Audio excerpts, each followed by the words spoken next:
Hello guys, how are you all? Welcome back to my channel. So, today we are gonna see, what if Quirk-less Izuku become a space marine secretly and got harem with Melissa and Momo, part 2. So before we start, go check out the author of this fanfic Asiandollarboy, link is in the description, also subscribe to our channel and like this video, so let's begin the video.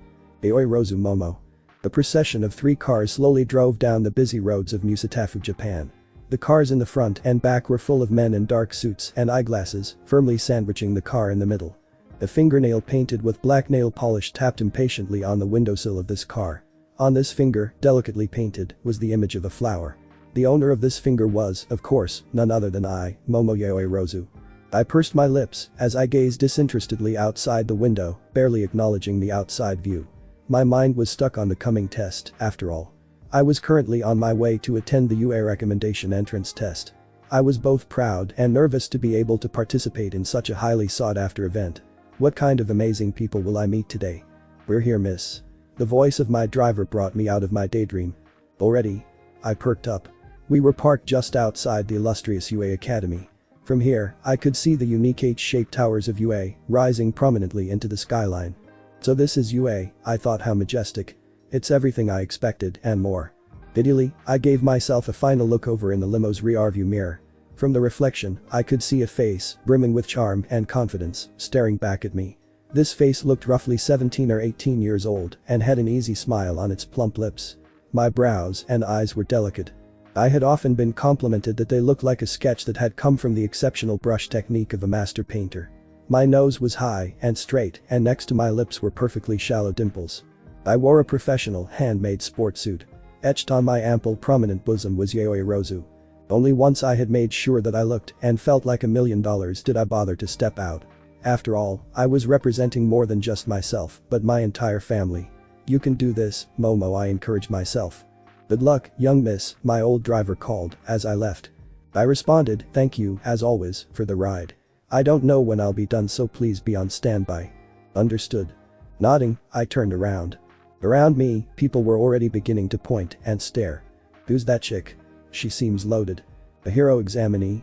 Must be here for the exam. DCH, did she have to arrive so high-key? Isn't this just rubbing wealth in our face? I tried not to let that last comment bother me, but in truth, it hurt a little. I don't mean to flex my family situation in front of other people, especially if it made them feel bad. My mood soured a little, so I decided to quickly make my way to the exam location. Making my way into UA grounds, I followed the signs until I noticed a man sitting by a booth alone, looking bored out of his mind. He was a tall, slender man with long, blonde hair spiked upwards in a huge tuft. He sported large black collars and what looked like sound amplifiers around his neck, as well as being decked out in an all-black outfit. A biker? Excuse me, sir, I approached and bowed politely, might you be able to direct me to the UA recommendation exam site? He straightened a little and looked me once over. Name? Aizawa, Momo. From the booth, he produced a clipboard with sheets of paper attached to it. Flipping through the sheets, he murmured, Aizawa, why, where is why? Here it is. He made a mark and said, okay, Momo-chan, you're on the list. My name is Present Mick and I'll be your examiner today.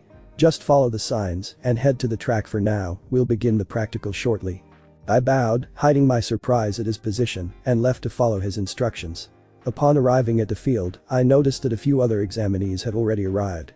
I examined them with a critical gaze. These are to be my competitors. One boy had bone white hair. His most unique feature was that his teeth sat on the outside of his cheeks, giving him a skeletal look. He was conversing lightly with a girl of average height who had dark mossy colored hair. Off to the side, a blue-haired girl stood alone, arms crossed. Her outfit was unique. It seemed almost like a general's apparel, with long black sleeves traveling down her arm. She was tall and slender, with white porcelain-like skin and long, light blue hair and eyes. Her bust was also extremely prominent, should we say, easily rivaling my own. A strange tattoo could be seen in the middle of her chest, which was conveniently displayed due to the low cut of her apparel. Her facial features were ice cold, dispassionately glancing over the other examinees, who seemed to both be terrified of her and terribly aroused at the same time. Our eyes made contact. I gave her a nod, which she returned with a smile that was all teeth. I raised one brow. I know enough about body language to recognize a challenge when I see one. I gave her a confident smirk and a challenging tilt of my chin, which seemed to make her grin widen. Ultimately, she made no move to converse with me, or anyone else for that matter, so I left her alone. Looking away from this figure, I glanced at the remaining examinees. One boy had uniquely colored hair, being half red and half white. Another boy had a completely shaven head. This one was grinning, most likely in excitement, and was sneaking glances at the boy with colored hair. Wonder what was up with that. Lastly, standing alone in the distance, was a figure I definitely recognized. No, I thought, is that? I quickly sneaked a peek at the other examinees to see if they were noticing the same thing I was. As expected, everyone, including the blue-haired girl, were sneaking glances at this figure. No one here didn't know who he was. The rising star, a hero in training acknowledged by All Might himself, the boy who saved Dai Island. His hero debut was legendary, comparable to the mighty symbol of peace. At the age of 14, he had an amazing record of 4 defeated villains under his belt, 2 of which were easily A-class villains.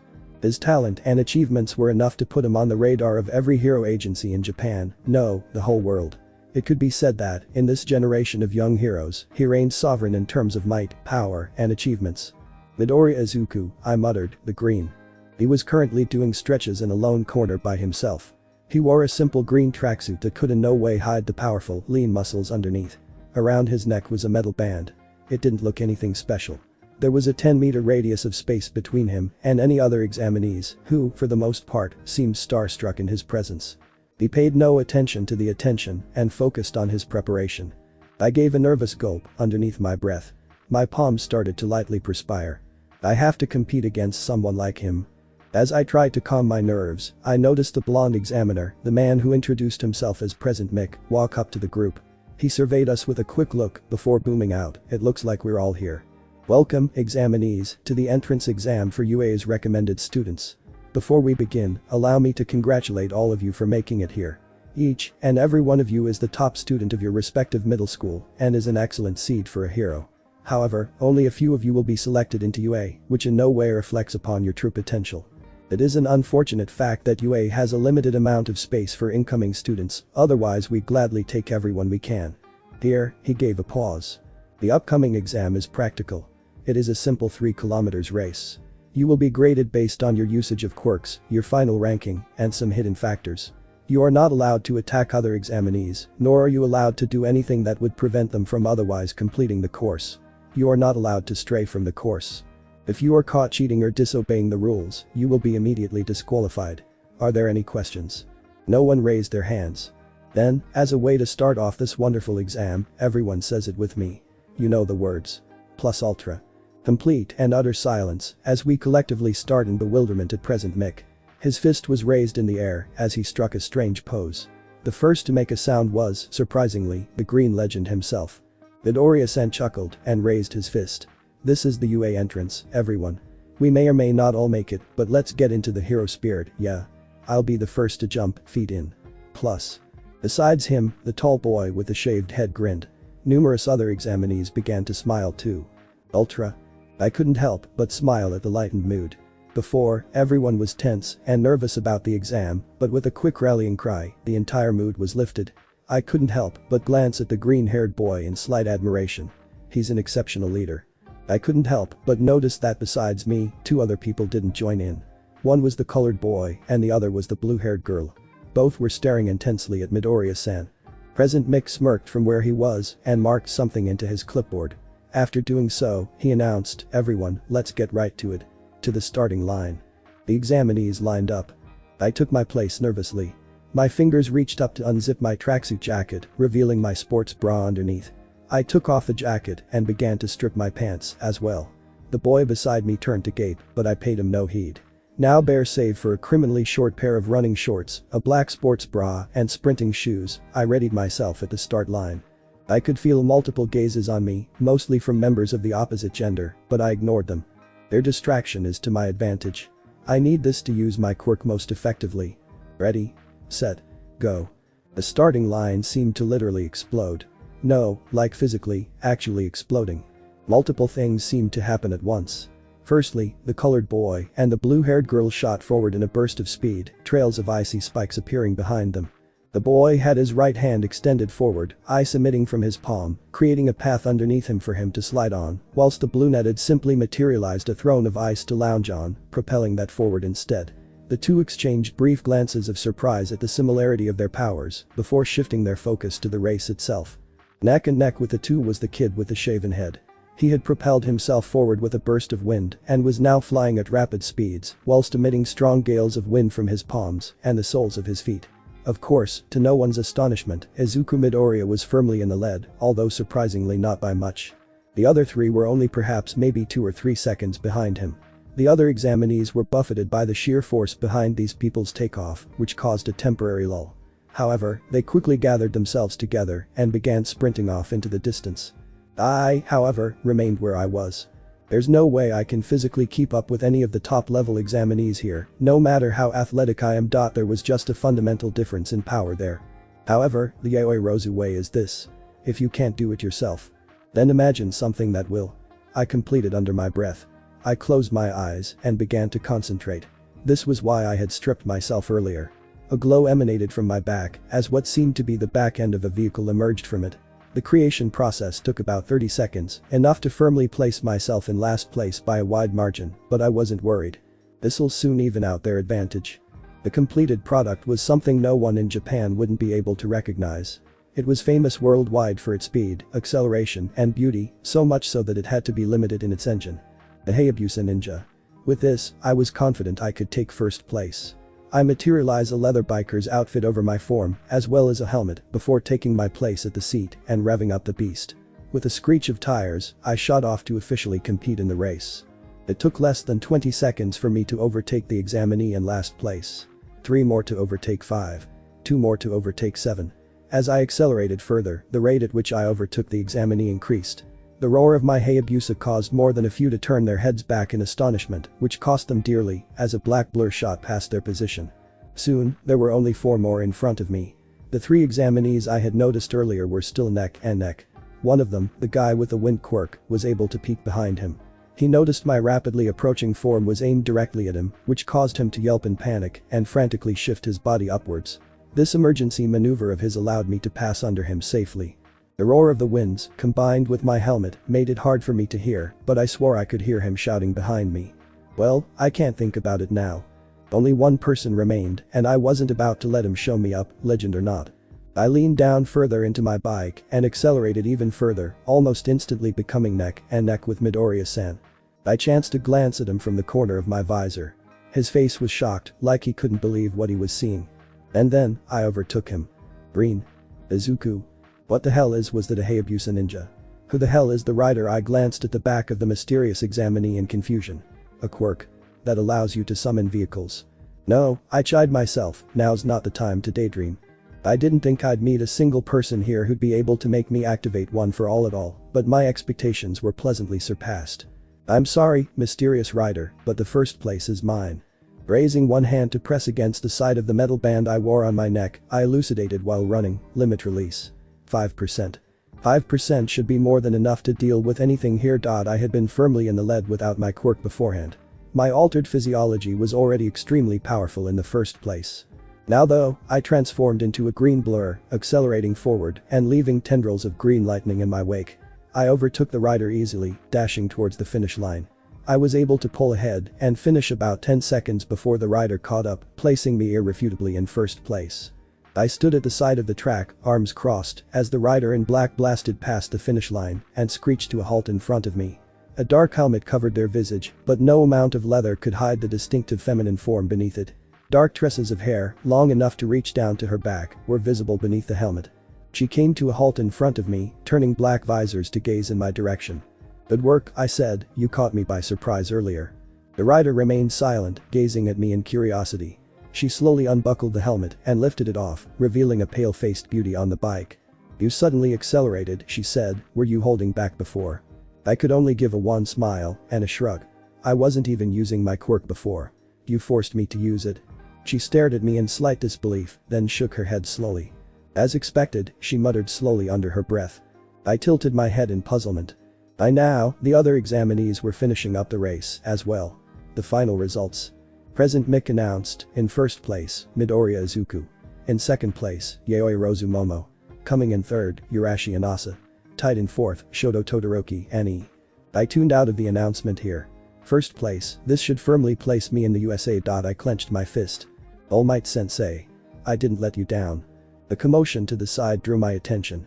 The guy who came in third, Urashi Inasa, had his hand held out to the dual-colored hair examinee. His expression was friendly and open. It was a good race, Endeavor's son. My name is Urashi Inasa. Wow, you're really powerful, just like your father, huh? Saying this, he held out his hand enthusiastically for the other party to shake.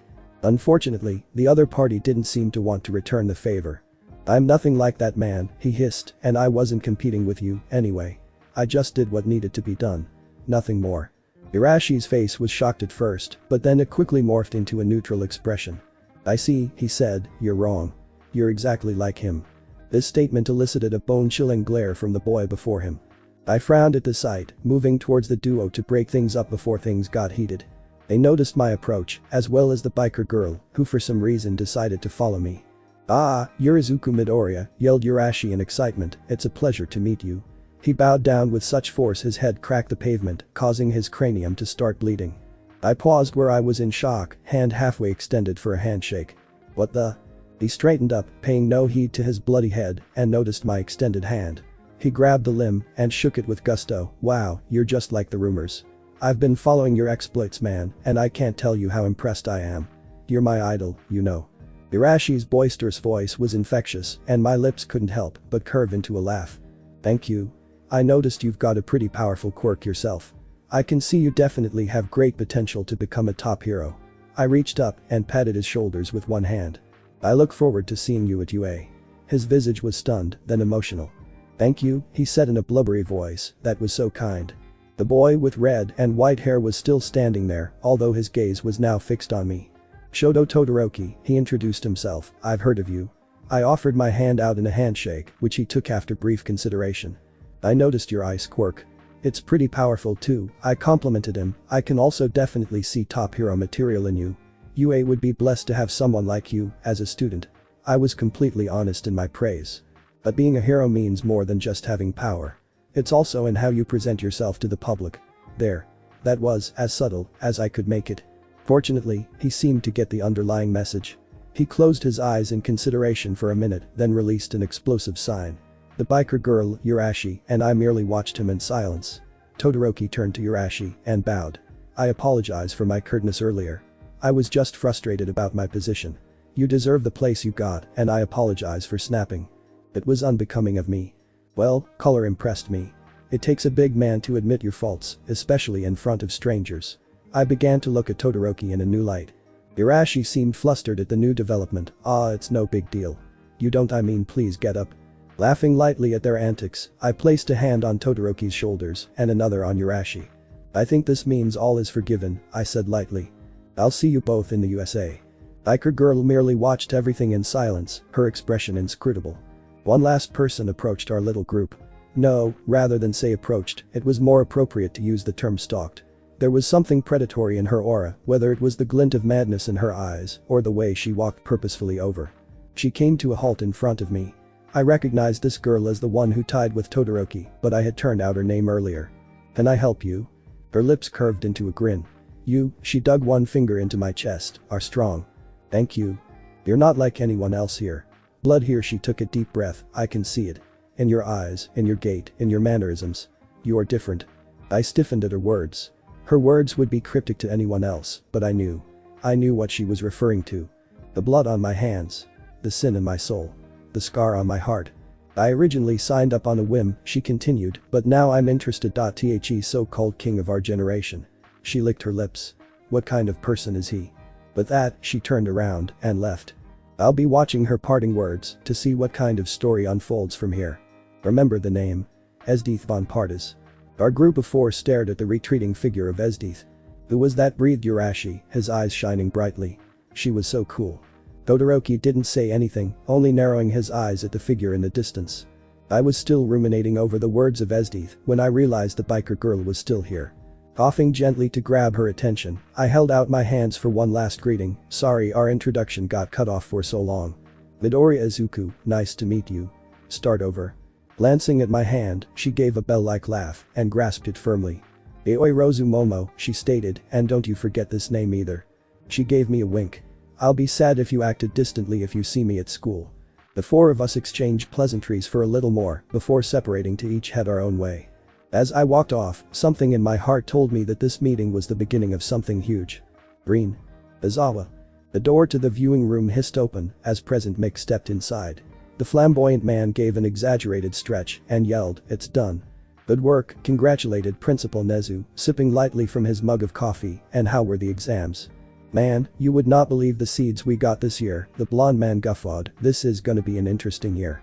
"Details," I supplied dryly. "We're asking for details." Well, President Mick took a moment to gather his thoughts. Our number one was Izuku Midoriya, no surprise there. From the corner of my eye, I saw All Might straighten up imperceptibly at this news. He demonstrated not just incredible athletic powers, but also the ability to inspire his fellow examinees. He was able to rally up the morality of everyone before the exam, and also demonstrated enough charisma to break up a conflict between two other examinees. All Might was finding it hard to suppress his grin. No one noticed, but me. Curious. Next, we had a total black horse. Yaoi Momo. Man, I wasn't expecting her to come in second place at all. Then she pulled a Hayabusa ninja out of nowhere and cheesed the competition. Even overtook Midoriya the Wonder Boy for a bit. The principal stroked his whiskers with a paw. Yes, her quirk is quite powerful if used in conjunction with a powerful mind. She has good potential indeed. President Mick continued, Urashi Inasa. He seems straightforward, with a powerful quirk. He has potential to be an offensive, defensive, and rescue hero at the same time due to the versatility of his quirk. That's the kid with the whirlwind quirk, right? Midnight asked. Yup. Next we have Endeavor's kid, Shoto Todoroki. He's powerful, as expected, but seems to have an aloof personality. He was able to open up slightly to Midoriya, though. I have to mention that he was one of the aforementioned examinees who had a conflict. The other being Urashi. But it seemed to have resolved peacefully in the end, so I don't think points should be counted off. Principal Nezu hummed, alright, I trust in your judgment. Are there any other members of interest? 3. SD Thon Partas, Satsuna Tokage, and Juzo Hananuki. The rest are rabble that wouldn't survive UA. 7. I'm used, that's not a bad number for this year. Very well, Nezu decided, I will review the tapes myself later, but if everything is as you said then I think we have our new students this year. All the staff in the room gave polite claps. Dismissed. Green. Momo. 2 weeks later. Young miss, we're here, once again, the voice of my old driver brought me out of my reverie. Thank you, as always, for the ride, Takeshi Jai-chan. Ho-ho. Enjoy your first day, young miss. I will. I stepped out of the car, dressed in the UA uniform, which consisted of a gray jacket coupled with a green skirt. Heading inside the academy grounds, I searched around the campus until I found my homeroom. 1C, 1B, 1A. Here it is. I stopped in front of a mega-sized door. Yes, they were going for the inclusive design. The door was light and easy to push open, despite its size. I stepped inside the classroom and saw that it was already extremely busy. There was a boy with yellow hair and a streak of black ran through his locks like a lightning bolt. Another girl had pink skin and horns. I glanced around the room, trying to see if there was anyone I recognized. To my pleasant surprise, I saw Todoroki, Urashi, and the mysterious girl Esdeath in class with me. Urashi was sitting in the second row, behind an innocent-looking brunette with bangs that framed her face all the way to her chin. Next to him was Esdeath, sitting with her arms crossed under her bust, gazing blankly into thin air. I briefly regarded Esdeath with amusement. She seemed to be trying her best to ignore the antics of the two boys to her left. One of them had spiky red hair and was currently trying to fend off attacks from the yellow-haired boy I had spotted over.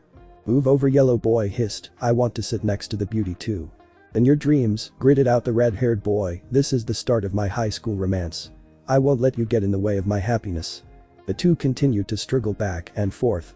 Behind Urashi sat Todoroki, his hands clasped in front of his face. He seemed to be brooding about something, his shoulders hunched slightly forward. In the corner of the classroom stood the girl with pink skin, along with some other girls. One of them had long green hair and stood in a hunched position. The other seemed to just be a pile of floating clothes. The last girl seemed relatively normal, sporting choppy bangs on her head. Her defining feature was a pair of headphone jacks extending from her earlobes, which were currently flicking about happily as she conversed with the girls. The pink-skinned girl and the floating pile of clothes seemed to be sighing dreamily at Todoroki, while the green-haired girl and earphone girl rolled their eyes in exasperation from the side. I walked over to my acquaintances. Urashi perked up upon seeing me, giving me an enthusiastic wave and a hello. Todoroki spared me a glance and nodded politely. Esdeath lazily glanced over me with her eyes, but soon looked disinterestedly away. She seems like a cold person, I inwardly thought. A minute gasp interrupted my thoughts. I turned my head to the source of the sound, which happened to be the previously arguing students next to Esdeith. At some point, a short boy with 4 large purple and black balls arranged something resembling a mohawk where his hair should have joined the two, forming a trio. The new addition was tugging on the yellow-haired boy's cuff. "Kaminari, look. Another beauty. By the Holy Mother of Jesus, Mineta. Another angel in the classroom. Truly we are blessed. Let go of my shirt, Kaminari. I wanna see. Fuck you Kirishima, dibs. I called it already. You can't look." The two devolved into another argument. Meanwhile, the short one, Mineta, continued to stare at me, mouth wide open, a bit of drool escaping from his mouth. I shifted uncomfortably under his gaze.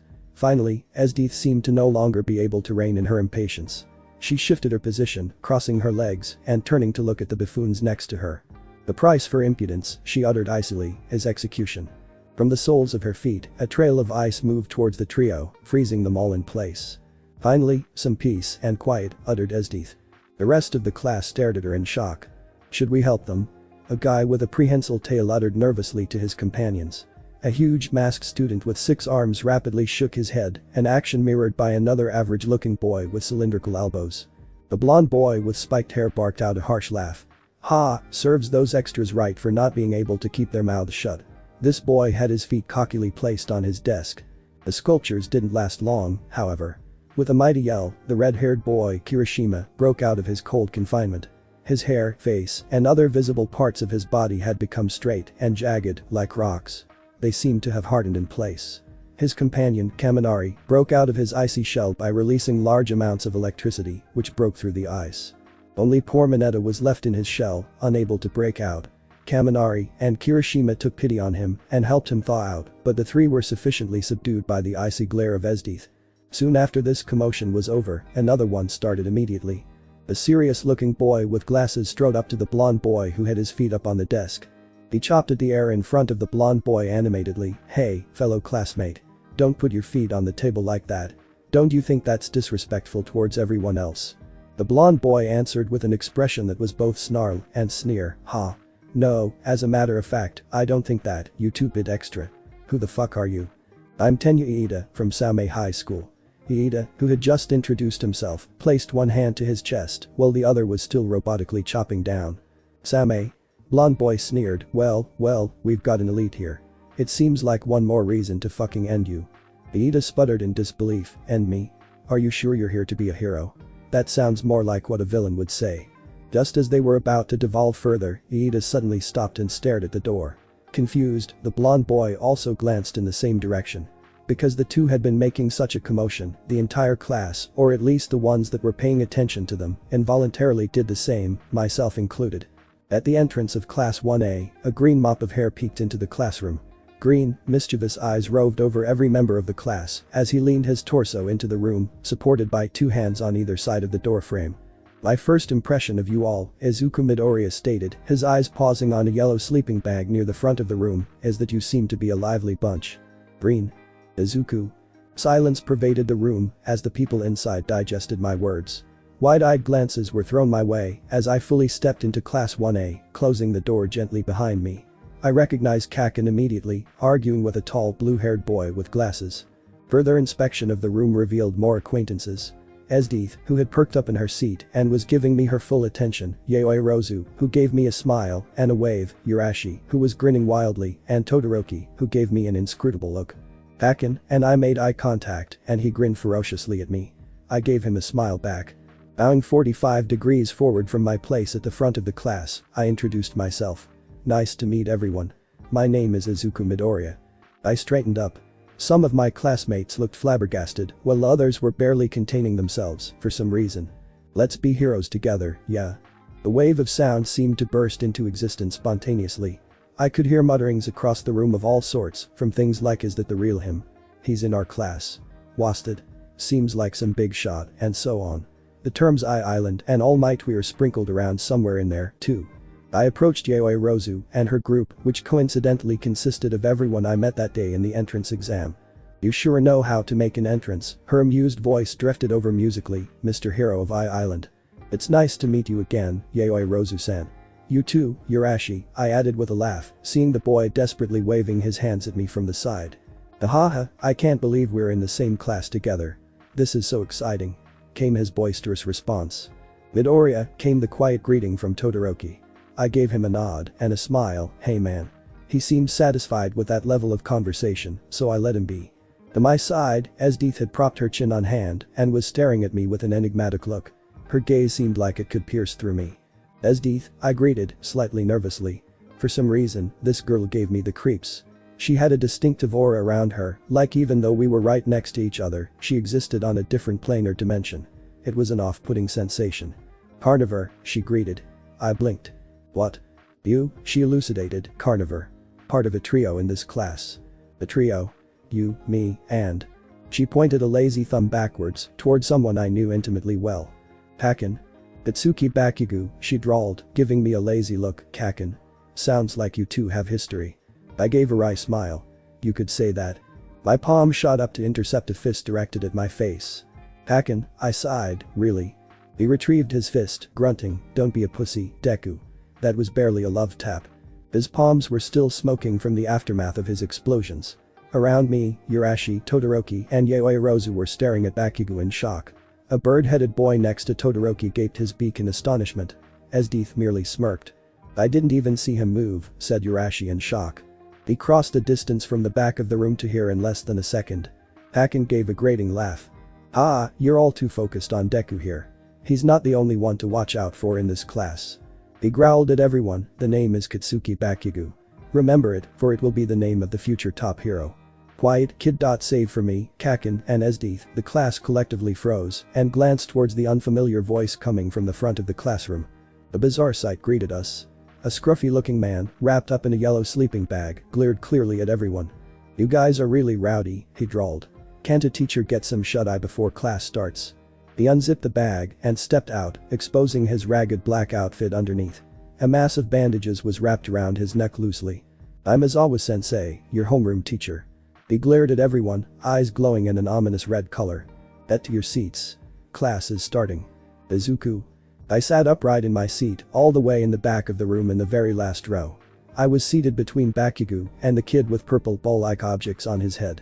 Mineta, I think his name was. Even back here, I could feel the heat of the scrutiny Aizawa-sensei was giving us.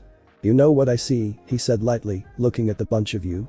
No one said a word, leaving the room in a stifling silence. A few of the students gulped, while others shifted uncomfortably. "Potential," Aizawa continued, "wasted.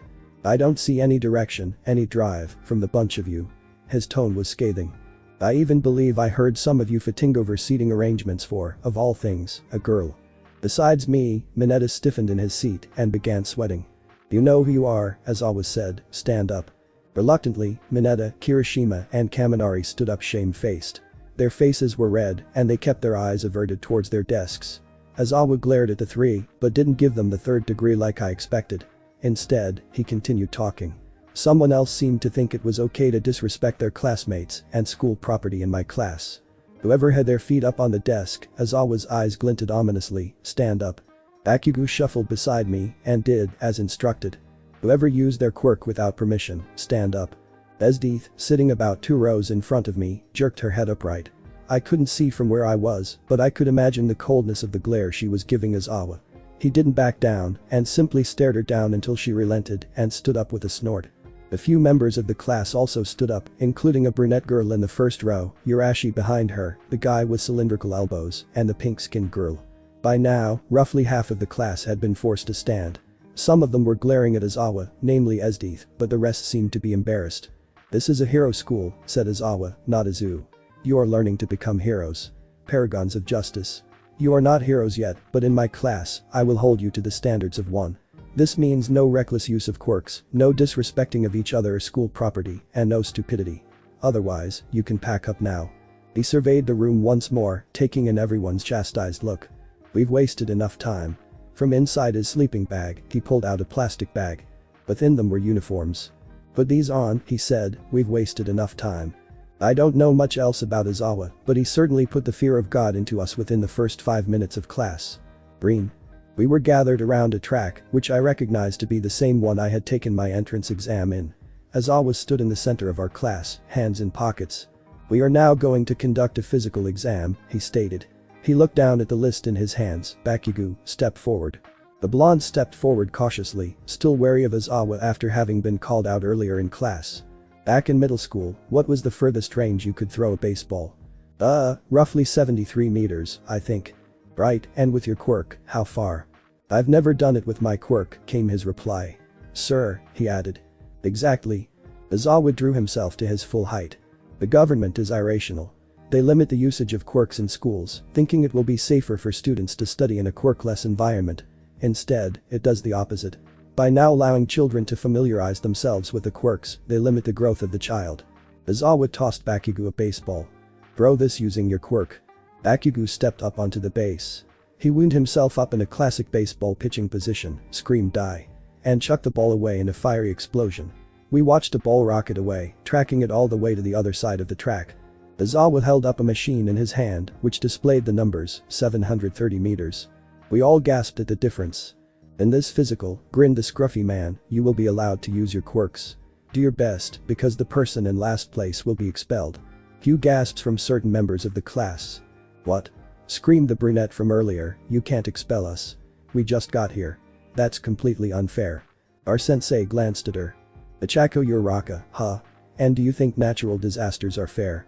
That shut her up.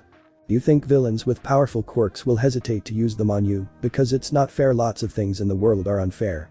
It's up to us heroes to combat the unfairness. Now are you going to keep whining about fairness or are you going to grit your teeth and show me plus ultra? Around me, I could see the fighting spirit being roused in members of the class. We'll start in alphabetical order. Green. The exam went without a hitch. With One for All's help, I was able to crush every single exam with ease, easily obtaining first place overall, using only 5% of my maximum capabilities. I used the opportunity to survey the quirks of my classmates. Aoi Rozu's quirk I learned was called Creation, which allowed her to create any non-organic material from the lipids in her body. The potential applications for that quirk were literally limited only by imagination, making it an extremely powerful ability. I imagined a villain with that quirk creating a nuclear bomb and setting it off in the middle of a city. Terrifying. Thank God she was studying to be a hero. Tenya Iida had engines for calves, which granted him super speed. Sayu Asui could do whatever a frog could. Mina Ashido secreted acid. Ijiro Kirishima could harden his body. Yuga Aoyama could shoot lasers out of his stomach, although it gave him a stomachache if he used his quirk for over a second. One quirk interested me. Fumikage Tokoyami, the bird-headed boy, summoned a shadow-like entity from within his body. It seemed to be sapient, possessing its own consciousness separate from Tokoyami himself. He called it Dark Shadow, and it possessed the ability to interact with the physical world. I was fascinated with this quirk. Upon pressing him for more specifics, which Tokoyami was happy to provide, he told me that Dark Shadow was stronger during the night and weaker during the daytime. However, the shadow-like entity tended to go berserk during the night, so Tokoyami rarely summoned him outside of daytime. I shuffled that information away to the back of my head for future use. Eventually, the physical exam ended and we gathered around Aizawa again. The person in last place, Mineta, was biting his nails nervously and sweating profusely.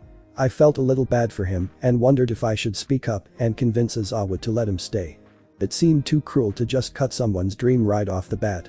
You all performed admirably, as always stated, this'll be all. Dismissed. Wait, what about the expulsion? Iida raised his hand. Oh, that, Aizawa gave us an amused look, it was just a rational deception to make you all do your best. What? Class 1A screamed collectively in anger.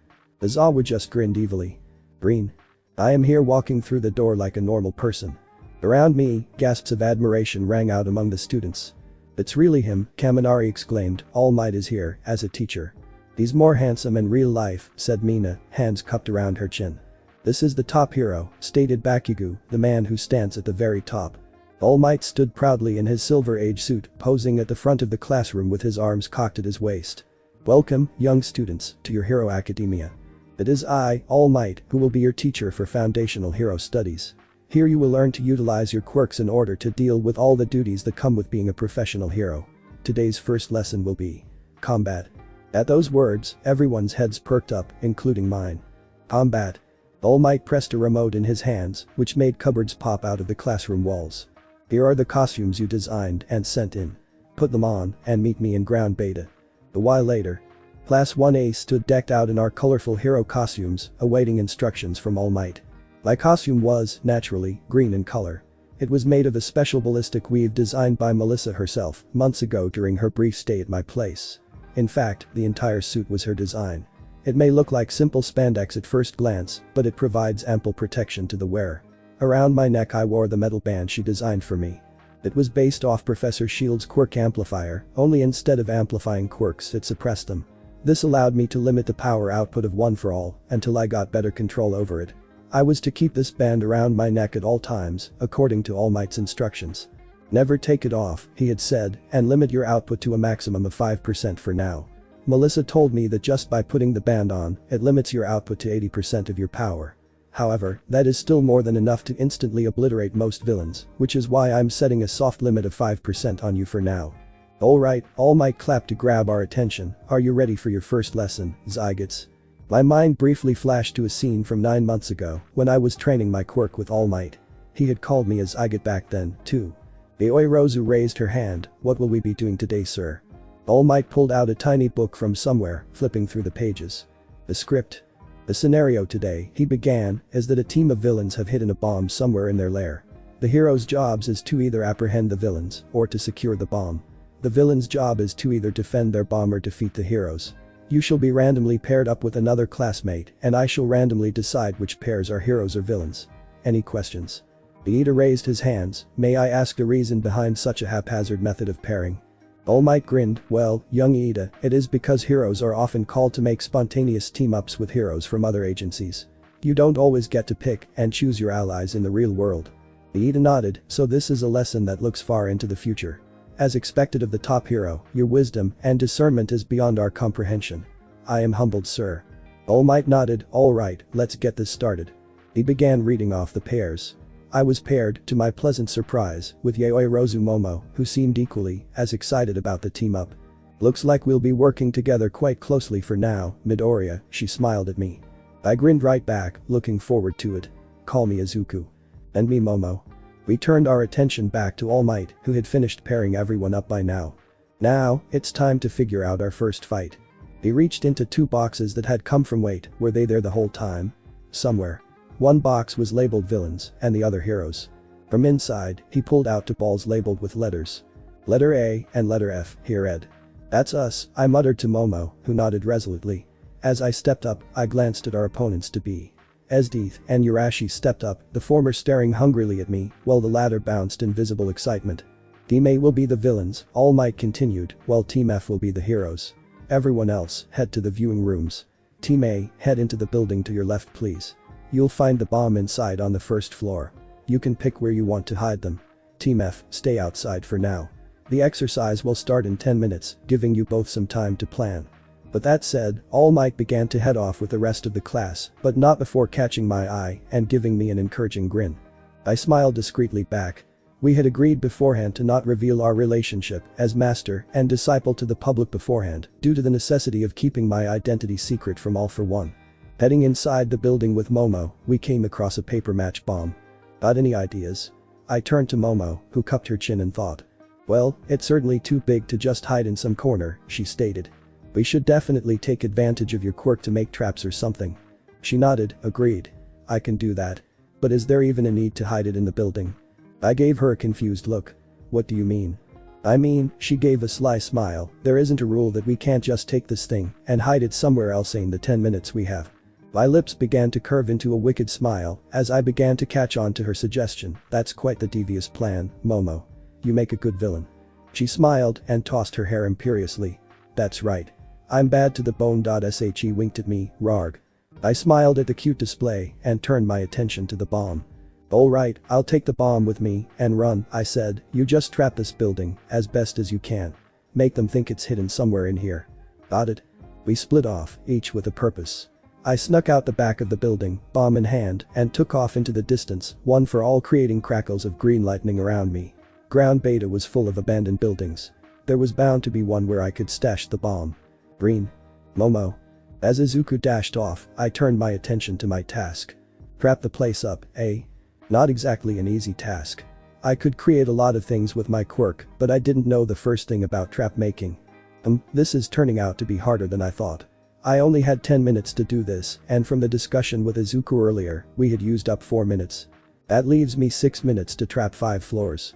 Not really that realistic. I'd run out of time by the time I finished 1 floor, let alone 5. No, I had to be realistic about this. I glanced around my surroundings. The building I was in looked to be in poor shape, with crumbling foundations and paper-thin walls. It looked like any explosions would topple the entire building. I blinked. There's an idea. If I place charges in the corners of the building, then detonated it, I could potentially collapse the entire building. It would probably be lethal to a normal person, but Esdeath and Urashi both had extremely powerful quirks, so they probably wouldn't die. Wow, maybe I am suited to be a villainess. I set out to enact my plan, setting up bombs on the pillars and corners of the ground floor. I had no idea how much was needed to bring the building down, so I went for quantity over quality to be safe. The charges I set would create a weak explosion, but I made a lot so it should compensate. In addition, I made them all so I could remotely detonate them. With my trap set, I rushed out the back of the building, creating a bike. I made it with an electric engine so it would make less noise. Riding it away in a random direction, I tried to see any signs of Izuku. No luck. I was feeling pretty weak from the exertion of creating so many objects at once. I probably only had enough juice in me for one more medium-sized creation before I was totally out. Gonna save that in case my plan goes wrong. If all went well, this should take out both members of the hero team. If not, then Izuku was going to have to deal with them because I would probably not be of much use in my current state. Here's hoping it goes well, but they say the best laid plans of mice of men. I managed to get a fair distance away from the building before I heard All Might's voice over the speakers set up all over ground beta. 10 minutes have passed, came the announcement, heroes, you may now head inside. Villains, good luck. I parked my ride by a random building and ran inside, up the stairs and to the rooftop where I had a clear view of the action. It had been about 2 minutes now, which was more than enough time for them to head inside. Here's hoping the plan works, I thought, holding up the remote detonator in my hand and pressing the button. A second went by before a muffled boom rang out from the building in the distance. It seemed to shake, clouds of dust rising from the bottom before crumbling inwards in a loud crash. Success, I thought, should hopefully take them both out. I waited with bated breath. My hopes were dashed, however, when a huge tower of ice exploded from within the rubble, carrying Esdeath with it. She seemed completely unperturbed, but she was carrying an unconscious Urashi underneath her arm. He seemed to be bleeding from the forehead, but was otherwise alive. I was torn between feeling relief that they were both alive to disappointment that my plan didn't work as intended. Well, at least I got one of them. It's your turn now, Izuku. Green. In the viewing room, All Might and Class 1A were looking at the screen in terror. Holy shit, Kaminari said, she decimated that building. Vegeta was shivering in his boots, so scary. I would have died if I was in there. A few other members of the class nodded their heads in agreement. Let's just agree to never piss off Momo-chan, stated Zero in utmost seriousness. Sayuasui just turned to All Might, is that allowed, sensei? All Might, who seemed completely flabbergasted at the turn of events, jerked slightly in surprise. What? Oh, sorry, yes. It is a villainous action, and I didn't say anything in the rules about it, so yes, it is allowed. However, he added, from now on you are not allowed to destroy the buildings anymore. It costs time and money to rebuild, and I don't think QA will appreciate it if ground beta was destroyed on the first day of class. Now, pay attention to the screen, class, prompting the students to turn their attention back on the action. It seems like young Esdeath has confronted young Izuku. Green. Izuku. I faced down Esdeath, who was clad in the same white general's apparel I saw her in from back in the entrance exam, except there was a sword strapped to her side this time. It looked like a traditional saber. She casually tossed Urashi's unconscious body to the ground, kicking at it slightly so it rolled out of the way. I raised my brow at the rough treatment of her teammate. You sure don't give him any love, huh?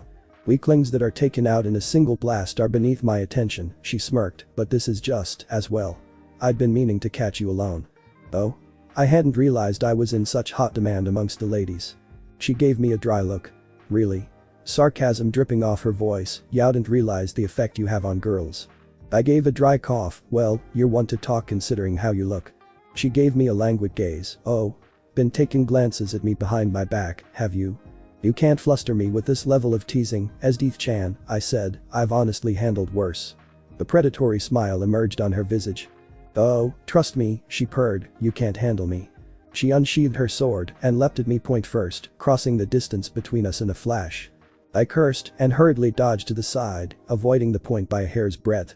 However, I was unprepared for her follow-up, which came in the form of a powerful kick that launched me into a building. I crashed through the walls, landing powerfully on my back. Ow, I blinked. From the hole I made, I could see her standing, hands cocked on hips, cockily smirking at me from the middle of the street. "You're not taking me lightly, are you?" she asked, "because if you are, you'll die." With a snap of her fingers, a spear of ice formed from midair and shot towards my position. I flipped up from my prone position and kicked it aside, but Esdeath merely formed more. One became two, then four, then innumerous, as she created a maelstrom of icicles to shoot at me. I ducked and weaved as best as I could, but there were too many. Eventually, one pierced through my left thigh completely, lodging itself deep into the muscle. I let out a hiss of pain. The brief pause cost me, as more and more ice spears penetrated my body. I crossed my arms in front of my face to protect my head, but another two spears managed to lodge themselves in my right shoulder and stomach, respectively. I let out a pained groan, falling to my knees. "Don't tell me this is all the king amounts to," mocked Esdeath, "otherwise I will be sorely displeased." From my position on the ground, I could barely make out the sadistic expression on her face. I also saw a brief flash of disappointment. This wouldn't do. This wouldn't do at all. I pulled out the spears with my free hand, starting with the one lodged in my shoulders and working my way down. The holes began to steam and close up immediately, my regeneration kicking into place. Soon, the wounds closed and displayed perfect unblemished skin. Rolling my shoulders, I stood up and gave a wry smile to Esdeath. "That would have killed anyone if they weren't me, you know," I said lightly. Esdeath merely rolled her eyes. "If they died to that level of injury, then they deserve to die." "You've got a pretty twisted sense of humor, huh?" I stated. "A hole in the stomach and shoulder is considered a light injury to you?" She gave me an amused look. "Isn't it for you?" I laughed. "You got that right. You had my curiosity before, but now you have my full attention." I pressed a hand to my limiter and vocalized 50%. Confirmed. Releasing 50% limiter. A wave of force erupted from me, blowing Esdeath slightly back. My skin began to lightly glow. "Here I come," I warned, blasting towards her direction. She met me halfway, and, as my fist collided with her sword, a wave of force erupted from the center of our clash.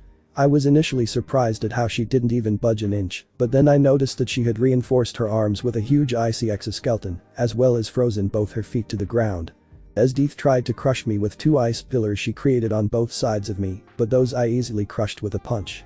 I returned fire at her with a jab, which generated a whirlwind of force that impacted her face and sent her spiraling back, breaking through the ice constructs holding her in place. "Not so fast," I growled, aiming at her figure and mimed grasping something. "Get back here." Her flying figure paused midair, as if suddenly held by some invisible force, and jerked back towards me. I caught her wide eyes as she came flying back. Wah! I kneed her powerfully in the diaphragm, cutting off her air and causing her to choke up blood. With a pained groan, she shot off again into the distance. Nope, another one. Her body came flying back again. This time, however, she had learned and she managed to create a pillar of ice at me. I smashed it to smithereens with ease, but it broke my hold over her body, which allowed her to generate ice beneath the soles of her boots. She jumped upwards, propelled by a burst of ice beneath her feet that trailed after her position. Landing on the rooftop of a nearby building, she grinned at me while holding her stomach. "Ah, this is what I was talking about," she moaned. "This is what I wanted." She shivered in pleasure. I gave her a weird look. Is she a masochist? "How the hell did you think that?" I demanded.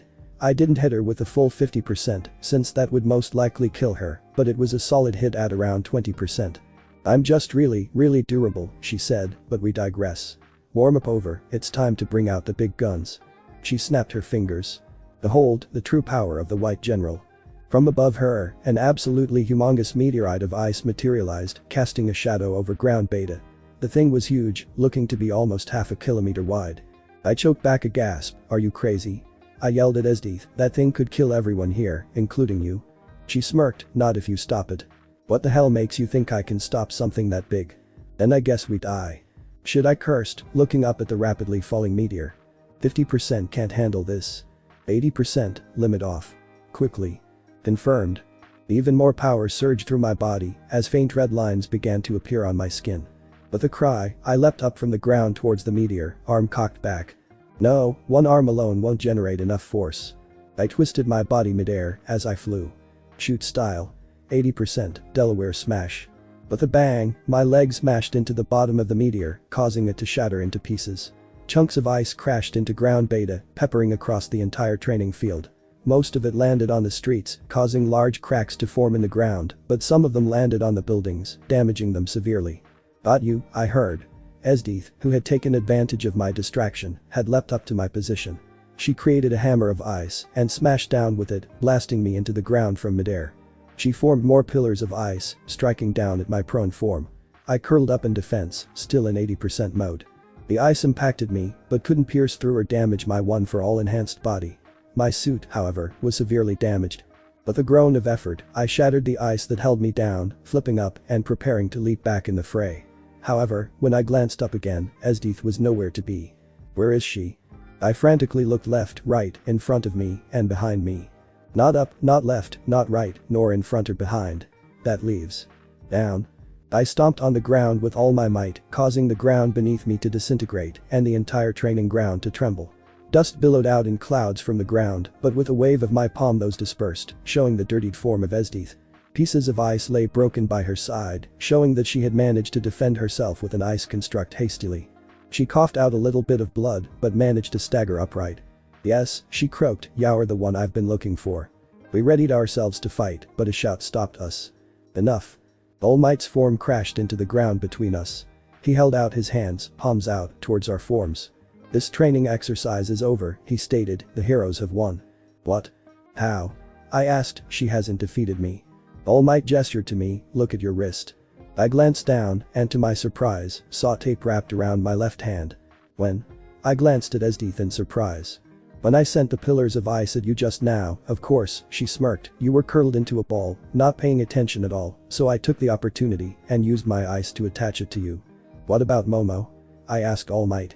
"She had long been incapacitated due to the aftermath of your fight," All Might stated, "which you should have known had you been properly acting in your capacity as her partner." The rebuke in his voice was evident, causing me to flinch. "Return with me, now," All Might said authoritatively, "it's time to hear your feedback." Green. The walk back to the viewing room was awkward and silent. I had powered down and was hanging my head depressingly as I trailed behind All Might.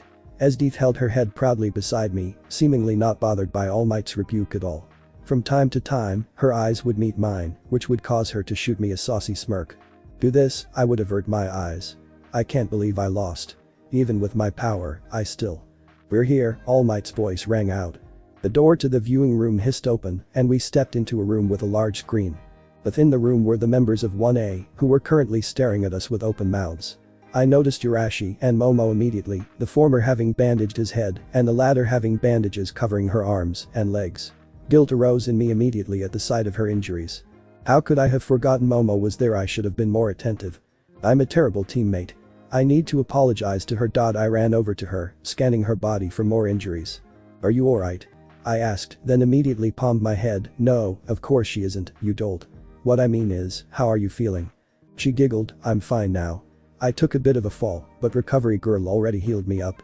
The bandages are there just in case. I should be able to take them off by tomorrow." "Oh, thank God," I sighed in relief before dropping into a 90-degree bow. "I'm sorry," I apologized, "I should have been more attentive to you." "Oh, that's not necessary," Momo stepped back, slightly flustered, "it's okay." "No," I stated firmly, "it was completely unacceptable. Not only did I ignore the mission objective, I also lost complete contact with you, my teammate. I didn't think to check on your condition or to meet up with you. I basically just took the bomb and left you on your own. You were also injured by the aftermath of my attacks." I gave her a guilty look. "I can't possibly apologize enough for everything." She swallowed thickly. "Well, when you put it that way. I must make it up to you." I grabbed her hands, raising it up. "Please, let me amend my mistakes." Momo glanced at our intertwined hands, a red hue slowly creeping up her neck. And how are you planning on making up to me?" "Anything you desire, as long as it is within my capabilities." "Anything?" "Yes. Anything." Momo glanced around the room, at the classmates who were watching the event curiously. "I'll think about it, then. Let me get back to you." I gave a sigh of relief and stepped back. "Thank you, Momo." All Might gave a cough, which garnered all of our attention. His stern gaze had softened somewhat at my actions, which quietly relieved me, but his arms were still crossed. "Well then, now that the spectacle is over with, let's get right to the meat and potatoes," he said. "First, the hero team. Who can tell me what they did well and what they didn't?" Tenyuida was the first to raise his hands. The hero team had two powerful quirk users, which was to their advantage. They made good use of this initially, with Urashi using his quirk to fly to the top of the building and approaching from the top. It was a good idea, him approaching from the top and Partas approaching from the bottom. In theory, it would have pincered Midoriya and Yaoyorozu had they been in the building. However, the lack of communication between them caused Urashi to be unable to react to the detonation of the bombs in time, and he was unfortunately taken out by having the ceiling fall on him. Esdeath, although caught in the explosion, was able to erect a barrier of ice to defend herself, which demonstrates incredible reaction speeds. All Might nodded, a good analysis. Do the people in question have anything to add? Esdeath ignored the question, while Urashi sheepishly rubbed his head. Man, it's really embarrassing to be taken out in a minute like that. I really thought I could have shined. Take this as a learning experience, All Might said, to always be prepared for the unexpected. Yes sir. Now, to the villain team. What went well and what didn't? This time, it was Todoroki who spoke up. They were able to come up with a strong plan and act on it from the beginning, showcasing a strong synergy between the two. Taking the bomb out of the building was an inspired idea, along with the idea to blow up the building itself. Momo blushed at the praise. In terms of carrying out the objective, I would have to say that Yaoyorozu completely outclassed Midoriya. As we saw, she was the one to come up with the plan, she was the one to bring down the building, and she managed to get away successfully too. If we look at it from this point of view, the only thing of note Midoriya did was carry the bomb away. I looked down in shame. He's right, I thought, I was completely useless. My fists clenched at my sides, and I bit my lips in consternation. What use is this strength if I can't use it properly? All Might nodded, very true. I agree completely. He turned to face me. Young Midoriya, you are blessed with great power. It is good that you are able to work well with your teammate, but beyond that, all you showed today was your ability to create massive amounts of destruction. As a hero in training, it is important to keep in mind your location and objective. I hope you keep this in mind for future purposes. I nodded my head. Understood, sir. I'm sorry. Don't apologize for mistakes, young Midoriya. Learn from them. That is all I ask. Yes sir. I kept my gaze down. However, he continued, I'm glad to see how well you handled that meteor. I glanced up in surprise. There was a small smile on All Might's face now, as well as a proud tone. He gave me a tiny nod of acknowledgement. I felt emotions rush through me at this gesture, welling up from deep in my chest. My eyesight began to water. He still acknowledged me. All Might turned to attention to Esdeath, who had so far been standing impassively, her arms crossed under her large bust. Young Partas, you two demonstrated incredible prowess and mental agility today. You recovered admirably from the surprise detonation and even recovered your teammate from the rubble. However, your action of kicking him aside when confronting Midoriya is something I frown upon. Do treat your teammates gentler next time.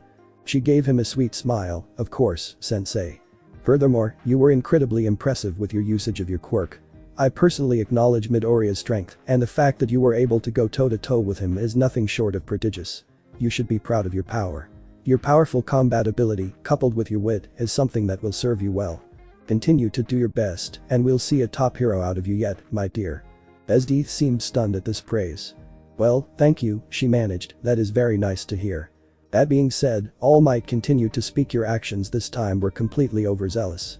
If it wasn't for my absolute faith in young Midoriya, I would have stopped the match a long time ago. Most of your actions would have been downright lethal had it been directed at other students. As a teacher, I fear I would be remiss in my duties if I did not rebuke you severely for that. If, here his eyes glowed blue, you ever use that kind of power against another student here, I will be the first to boot you out of UA. To be a hero is infinitely harder than being a villain. The duty of a hero is to protect, something that I fear you have failed to do today. That meteor yours would have decimated the city you were fighting in, making the whole point of this exercise moot. Reflect on this, young Partas, and we may see a heroine out of you yet. Wow, this was the first time I had ever seen someone get the third degree from All Might. Esdeath, initially stunned at the praise, had soon schooled her features in a mask of polite neutrality. Of course, All Might sensei. I thank you for the guidance. I will take your words to heart. Now then, for the next teams, All Might announced, Team C and Team E. As other teams began to do their thing, I couldn't help but glance curiously at Esdeath. How had she tanked my punches so easily? Green. I walked home slowly, backpack slung on one shoulder. I couldn't believe how many things happened on my first day of school. As I walked in silent introspection, a sound from behind me garnered my attention. Izuku? Came a light, elegant voice. I turned to see Momo, panting slightly a distance behind me. Momo? I blinked, what is it? My favor, she panted, it still counts, right? Yes, of course. anything you want. As long as I can do it, I will. I owe her this much. Very well. I waited for her to catch her breath a little bit. You know you could have just waited till tomorrow, right? I asked her in slight amusement. I felt like this had to be done on the first day, you know. That way I can remember this moment for the rest of my life. Oh? Her response had my curiosity piqued. What kind of request will she give me? Izuku Midoriya, she stated, pulling herself up to full height, I want you to give me a guaranteed position as sidekick in your future hero agency. My jaws gaped wide open. Huh? What did you say? I asked, wondering if I had misheard. You're planning on making your own hero agency in the future, right? Well, yes, but that's years into the future, honey. Well, you can start now. And make me your first sidekick. I stared at her in befuddlement. No, I can't. I'm not a professional hero. True, you can't open a hero agency, she agreed, but you can make yourself incorporated. What? Midoriya Incorporated, she stated proudly, I've already thought of the name. What? What brought this on, Momo? She sighed, well, originally I was just going to have you run an errand for me or something, as the favor, you know. Yeah, that was what I thought too. Then I thought, opportunities like this where the hottest rising star of herodom owes you an opportunity doesn't come every day. So I got to thinking, how do I milk this for all it's worth? I then realized that, since you'll probably be an extremely successful and famous hero one day, I'll jump on that wagon earlier. You can't open an agency now, since that requires a lot of manpower, but you can make yourself incorporated, as I mentioned earlier. This means you can start paying people, because you'll technically be a company. That means he can become your first official employee. She paused here, you follow? Well, yes. Seems straightforward. What I didn't get was the why. I asked her. Simple, Izuku, she said, despite your mistakes today, I still believe in you. I still believe in your potential. In fact, I could very well see you becoming the next All Might. My quirk is powerful, yes, but I honestly don't see myself becoming able to compete with people like Urashi, Esdeath, Todoroki, or even Bakugo. So in order to secure myself the best possible future, I need to find a big tree. You. Momo gave me a serious look. I'm dead serious about becoming a hero, she stated, and that means looking forward into the future from my very first step. I gazed at her in stunned silence. She had been thinking that far ahead. Chuckles emerged from my lips. I couldn't help it. It seems like I have much to learn from you, Momo. You've taught me so many things about being a hero already. She blushed slightly at the praise. Alright, I'm down. What do I need to do? Wait, really? She seemed surprised, you'll actually do this? Yeah, I shrugged, why not? You're a talented, forward-thinking, independent, and resourceful girl. I would be blessed to have you by my side. Her face had turned completely red now. You silver-tongued devil, she said, but her body language betrayed her excitement. What do I need to do? I reiterated. Follow me, she said, we'll have to get started immediately. She turned about face and began walking off briskly, motioning me to follow her. Yes, I'll have to tell Mom I'll be heading home later tonight. Green. Momo. Izuku and I sat behind a counter, still in our school uniforms. I had my driver, old Takeshi Jai-chan, drive us to the best corporate law office I knew. He had seemed surprised at my bringing a boy into the car, but thankfully didn't ask. He still heavily scrutinized the boy, though. We had gone into the officious-looking building together, going up to an office clerk and explaining our intentions. The middle-aged man had quirked an eyebrow at the two of us before motioning us to sit down. Sorry, he said, explain one more time, please. We want to incorporate a business. He scratched his head, all right, I guess I heard right the first time. Let me go get the paperwork for you. He returned shortly with a stack of paper in hand. Would you need help with filling out the paperwork? Yes, please, shoot Izuku, who looked painfully lost. The man sighed and sat down behind the counter. All right, first you have to decide if you want to be an LLC or fully incorporated. Fully incorporated. I informed the man. He filled in something on the sheets. Alright, and who's going to be the head of this business? I am, Izuku supplied beside me. Okay, and your name? Izuku Midoriya. Izuku Midoriya, the man spelled out, does that look right? Yeah, that's right. Okie dokie, the next step is deciding if you're an S or a C corporation. S corporation, please. I cut in for Izuku here. Turning to him, I explained, S corporations are for companies that plan on having less than 100 shareholders. We're not looking for anything too big here. He nodded hesitantly, got it. Right, you need to fill in the address of your business. Just put your home address. Izuku did, as told. There were more pages to fill out, the clerk patiently guiding us through the entire process and answering our questions when needed. After about an hour, we managed to finish up all the paperwork. Excuse me, I stopped the man as he turned to leave. How long does it take to get incorporated? It's done. You're already incorporated. This young man is the new CEO of Midoriya Incorporated. That fast? Yeah, I mean it's not technically true until I file this, but for all intents and purposes, yeah. He affixed us with a curious look. It's not really my place to ask, but what were your intentions doing this? You guys seem awfully young. Those are uniforms, right? Izuku gave a chuckle. Yeah, we're students from the USA. The hero school.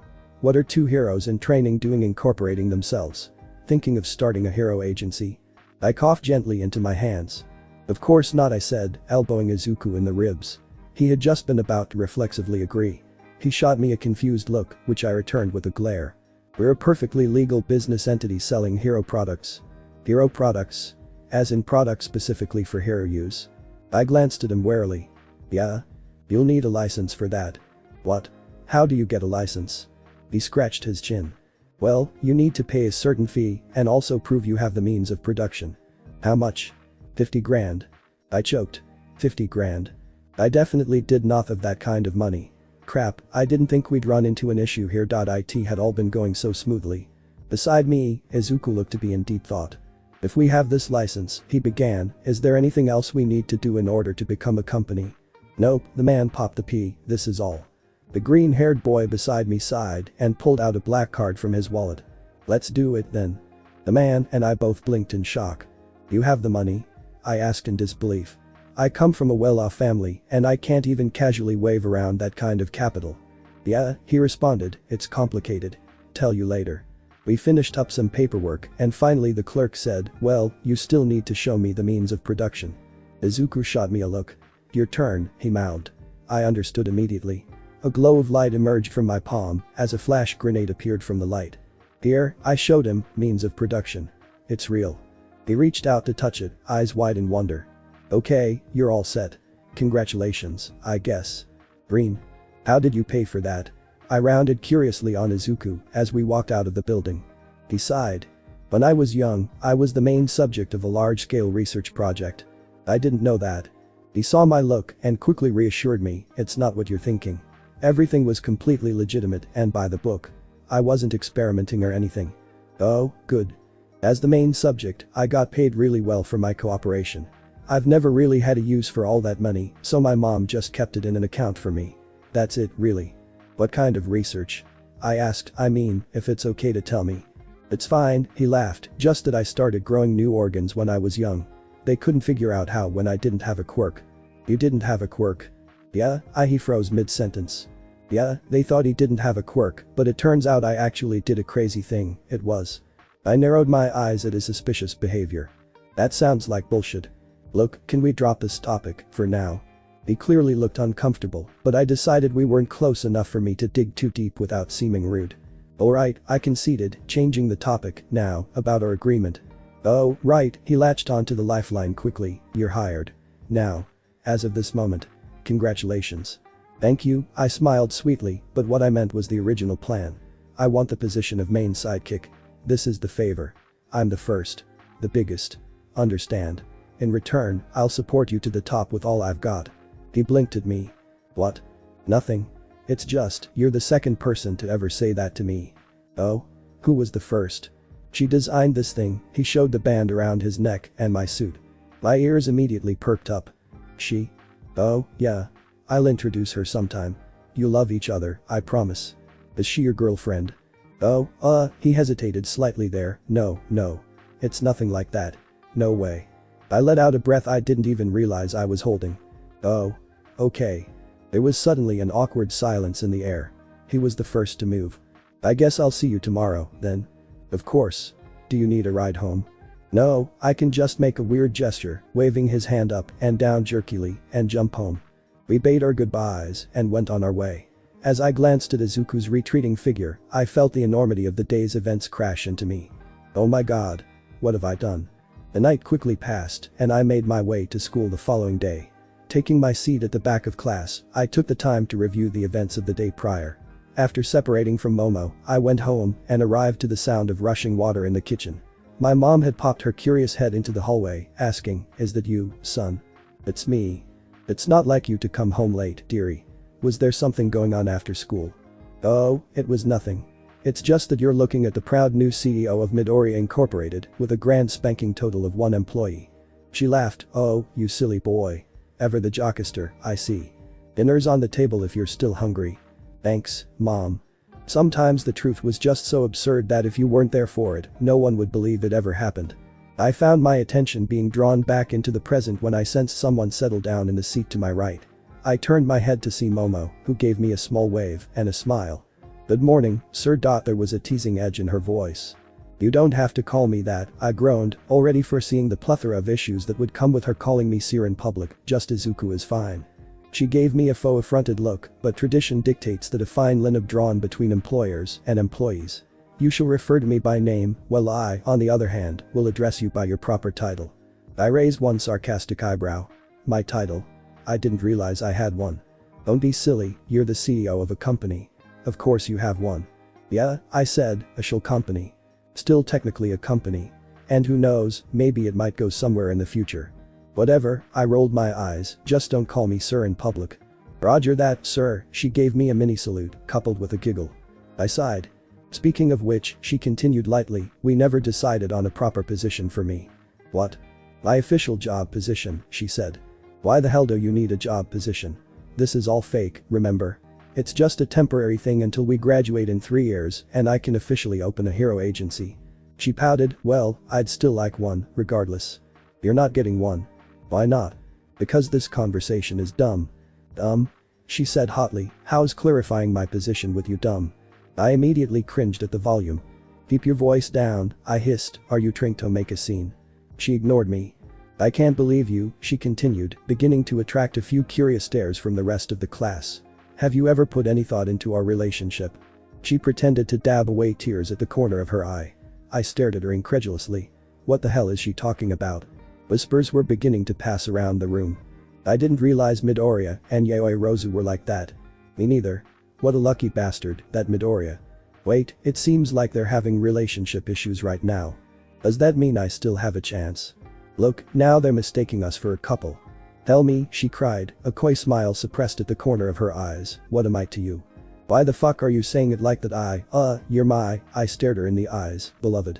Partner. TWO could play in this game. From around the room, gasps rang out simultaneously. Oh, that is too sweet, Mina Shido-kun, you two are so cute. Congratulations, man, Kirishima stated, I didn't know you two were together. It all makes sense now, said Sayu, no wonder I saw you two walking off together yesterday. Did you ask her out last night? I turned to Momo, who looked all too innocent right now. Was this the position you wanted? I asked dryly. I was thinking more along the lines of secretary or something, but this works too. Well, I hope you're happy, I gave up with a frustrated sigh. Great, now everyone thinks we're dating. Just what I needed. At this moment, Aizawa decided to walk into class. Homeroom is starting now. Everyone gets to your seats. The room instantly quieted down. Alright, before I say anything, some of you may have noticed a group of reporters on your way this morning. All of us nodded. It had been quite the hassle to escape from them. Now that All Might is teaching at UA, situations like this might become more common. If you encounter this situation in the future, just ignore them and keep walking. Don't try to answer their questions. Understood? Yes sir. We chorused. Right. I heard from All Might yesterday about the results of your combat class. Aizawa took a look at his notes. Midoriya and Partas, he said, you two are powerful, but that also means you both must be extra careful about wielding said power. Try to harness more restraint, got it? Yes sir. Sure. He continued to rattle off a list of tips to the rest of the class. Right, now that we've reviewed yesterday's classes, let's get to the most important business of today. Aizawa glanced up from his notes. You guys need to pick out the class representatives from amongst you. I don't care who it is, just make it quick. After saying that, he retreated into his yellow sleeping bag. The room instantly burst into a clamor, quickly devolving into utter chaos. Everyone seemed to be talking at the same time. Excuse me? Came a piercing voice that rang over the crowd. We all turned our attention to Iida, who had his hand raised straight up. We need to do this in the most civilized way possible, he said, meaning a democratic process. Let's put it to a vote. Even though you clearly have your hand raised the highest, we all thought collectively. After about 10 minutes, the final results came out. I was surprised to find myself with the highest number of votes in the class, with Momo coming in second. Wait, I said, I couldn't possibly be the class president. Someone else must be more qualified. I don't think anyone else here in the room is more qualified than you, laughed Kaminari, just take the position, dude. Yeah, Uraraka pumped her fist encouragingly, we all think you're the best choice. But, I blinked hesitantly, you all saw how I messed up so badly during yesterday's class. No one can be perfect, this time it was Urashi who spoke up, we all make mistakes. But you were able to reflect on yourself and learn from your errors in the end. Besides that, you're the sole person in the room who has had actual experience doing hero work. No one else here can compare to that. We'll support you no matter what, came the encouraging shout from Ishido, so just hurry up and take the position. Humph, I'm just waiting for you to fuck up so I can take your position, Deku, Kakin threatened menacingly from his seat, if you don't want it, then give it to me. I ignored him. Don't fucking ignore me, you piece of shit. Thank you everyone for the nomination. I'll try to keep up to your expectations. Everyone cheered and applauded.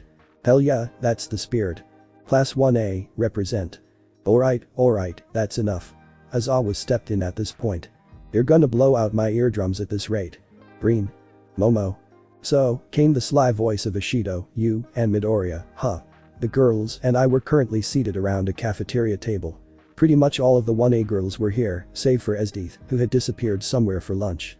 I blushed at the insinuation in her tone.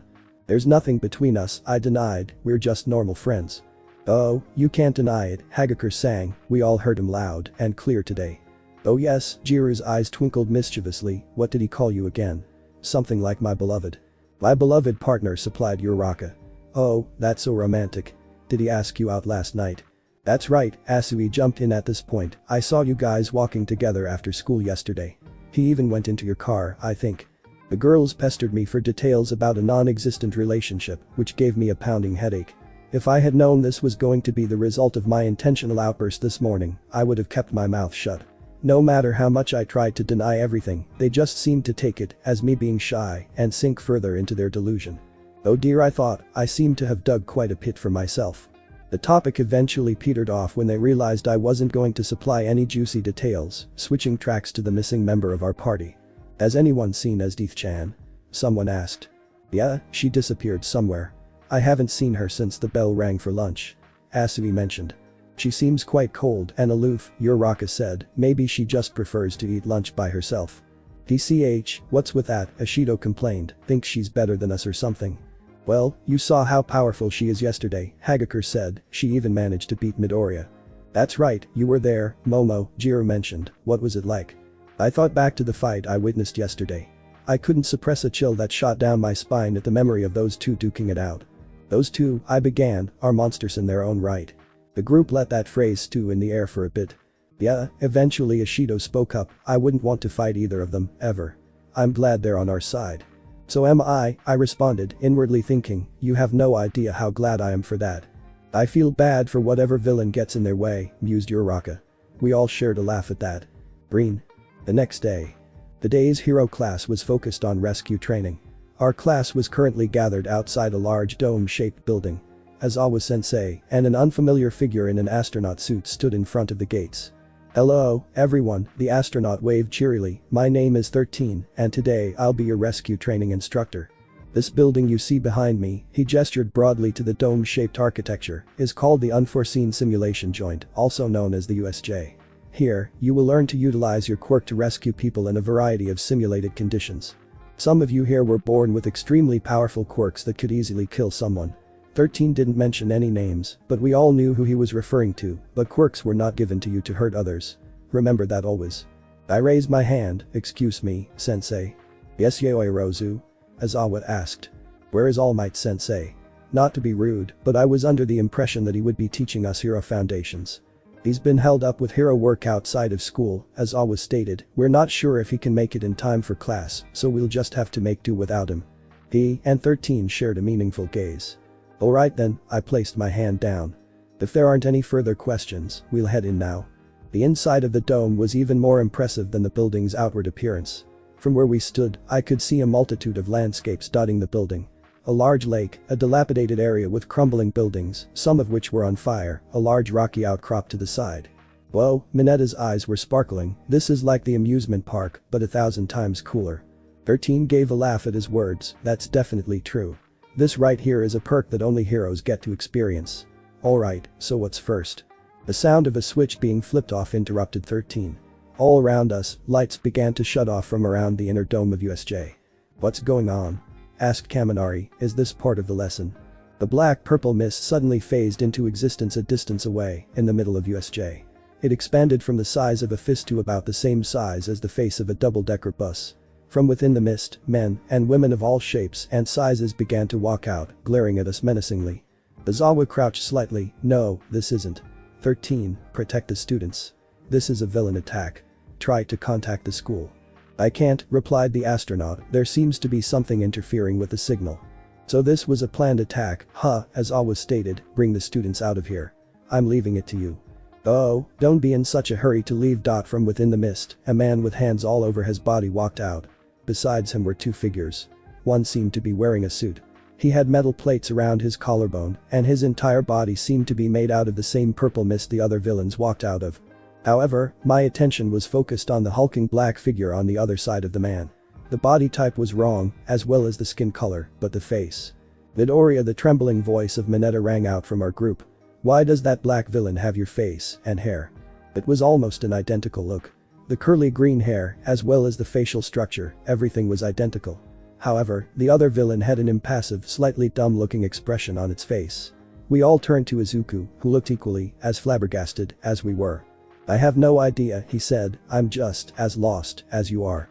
Kids, came the sharp voice of 13, this is no time to be gawking. Let's go. Wait, Izuku protested, we can't just leave Aizawa-sensei here to deal with the villains on our own. Even if he can erase quirks, there's just too many for one man alone. Let me help. Aizawa turned to us, yellow goggles over his eyes. You can't be a hero with just one trick, he said, don't worry about me. You guys are still students, and you can't fight, so leave it to the professionals. Your job is to escape from here, so I can safely escape too. Understand? 13 impatiently urged, come on, there's no time to argue. Let's go. Aizawa jumped down to engage the villains, whilst the rest of us reluctantly trailed behind 13. Izuku, especially, was glancing back at Aizawa's form, fingers nervously touching the band around his neck. I grabbed his arm to focus his attention. Trust in sensei, I said, staring into his eyes, no matter how powerful you are, we're still students, remember. It's not our job to fight villains yet.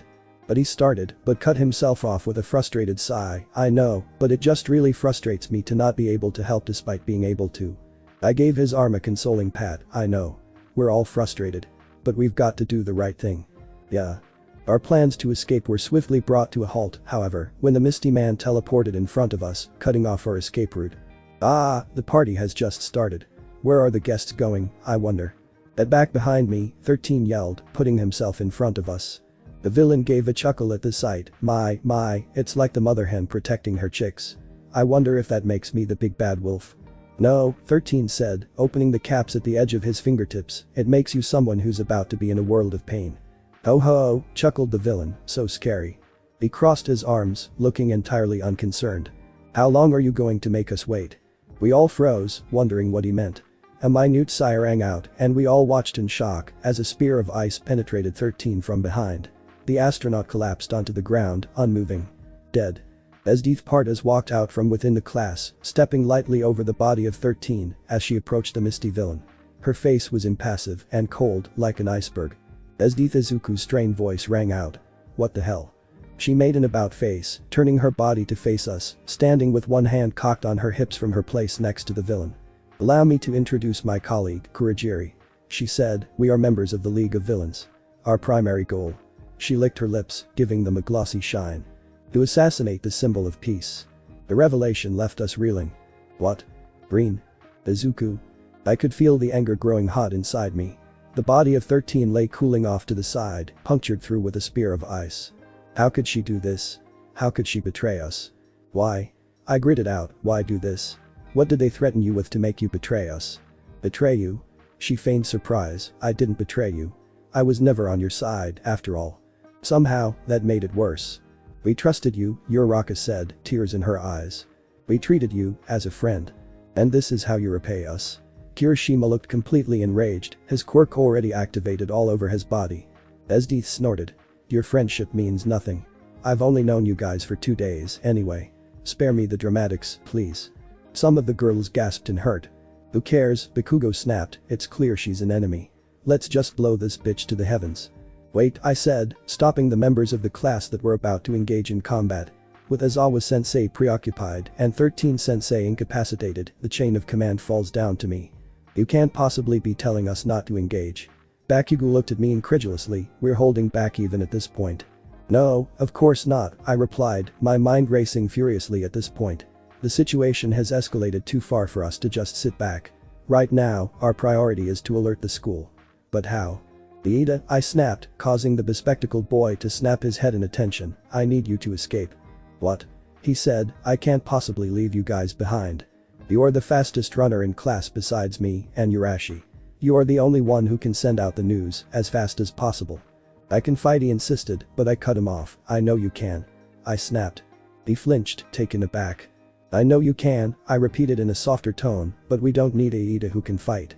We needed it. I stared at him and said, Iida, who can save us all. Can you do that? He gulped, yes. Yes, I can. Hakan, go back and support Aizawa-sensei, I continued, Urashi, go with him. Try to stay in the air as much as possible. The tall boy gave me a determined nod. Got it? Don't fucking tell me what to do. Urashi laughed and with a gentle application of his quirk, lifted Bakugo up with a gust of wind and carried him off in the direction of Aizawa. I can fly by myself, you dumb ceiling fan. His curses slowly faded into the distance. Todoroki, with me, I said, stepping forward towards Kurogiri and Esdeath, we'll deal with the two of them. Ah. He stepped in place beside me, his right side beginning to ice over. If things get too hairy, I started slowly, I may need to see that left side of yours. The boy with dual-colored hair didn't respond. Lastly, Momo, I called, catching the attention of my raven-haired partner. Yes. I'll leave the rest to you. Call it. With that, I dashed off to engage the enemy. Esdeath, I roared, rematch. One for all. 80%. Green. Momo. The wave of displaced air blasted into the rest of the class as Izuku took off, Todoroki next to him. The rest of Class 1A turned to me with expectant gazes. What do we do? Hagakure said worriedly. We need to take advantage of this opportunity to get Iida out of here, I stated, turning to Uraraka, Achako-chan, and making Iida weightless. Sayu, how far can you throw? Can you throw him all the way to the gate? The frog girl considered for a moment, I should be able to, yeah. That started, I told them, before turning to the rest of the class. My quirk makes me strong in close combat, Kirishima stepped up, I can go support Bakugo and Urashi. I'll go with you. Shoji, Ajiro and Ashido stepped up. Be careful, I nodded, stay safe. Got it. The trio ran off. Aoyama, I turned to the blonde boy, how far is the range of your laser? It is accurate up to a fabulous distance of 1 kilometer, the blonde boy began, however, I get stomachaches if I shoot for over 1 second.